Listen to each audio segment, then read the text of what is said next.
എറിയാട് ഗ്രാമപഞ്ചായത്ത് സ്ത്രീ സുരക്ഷാ പെൻഷൻ പഞ്ചായത്ത് തല പ്രഖ്യാപനം നടന്നു. MLA E.T. ടൈസൺ ഉദ്ഘാടനം നിർവഹിച്ചു.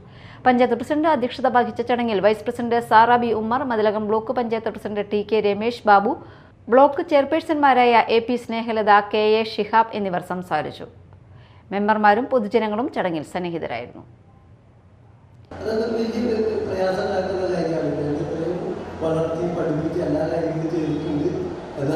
ചെറിയ ഒരു ബസ്സിൻ്റെ പൈസയ്ക്ക് അടക്കം ഞാൻ വാപ്പയുടെ മുന്നിൽ അല്ലെങ്കിൽ അച്ഛൻ്റെ മുന്നിലൊക്കെ കൈകിട്ടിരിക്കേണ്ടി വരുന്ന ഒരു ചെറുപ്പക്കാരുടെ അവസ്ഥയുണ്ട്. ഓൺലൈനായിട്ട് അപേക്ഷിച്ച രേഖകളോടുകൂടി കൊടുത്താൽ പ്രത്യേക രേഖയിലേക്ക് മാത്രമാണ് എനിക്ക് അപേക്ഷിക്കാൻ കഴിയുക. അപേക്ഷിക്കുന്ന എല്ലാവർക്കും പെൻഷൻ കിട്ടുന്ന പദ്ധതി അത് ആലോചിച്ചൊക്കെ ചുരുങ്ങിയത് കേരളത്തിനകത്ത് 1,10,00,000 വരുന്ന ആളുകൾക്ക് വിവിധ തരത്തിലുള്ള പെൻഷൻ പദ്ധതികൾ, ആശ്വാസ പദ്ധതികൾ ഈ തലത്തിൽ നടക്കണം.